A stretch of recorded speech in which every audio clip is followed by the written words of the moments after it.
trả lại đây bỏ lại đây thêm gai sân với hào sông lối cho mây với những hiền lòng đã bao về mở ăn luôn cho còn lại nghe chung bắn trả xuống ôi sân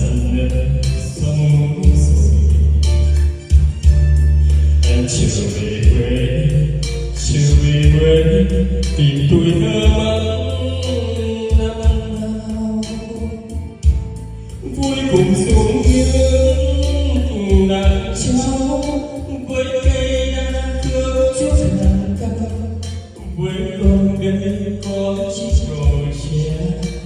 đã bao lần vẫn chưa ngờ nên trở thành hoa quê đông rồi anh sẽ dựng căn nhà xưa rồi anh sẽ đón cho nhà vơi rồi anh sẽ sang thăm nhà với miếng thơm với miếng trầu là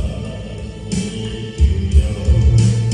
rồi anh sẽ dìu em tìm thăm một biển trong nghĩa địa và ngàn đó đang xây mùi xin cảm ơn người nằm xuống để có một ngày cho chúng mình ta lại gần ta có vòng tay vợ chồng thương mến bao la chúc chùa làng xa chiều làng hoa biết ai đây thôi tình bát cơm xanh và mối tình quên có công trình còn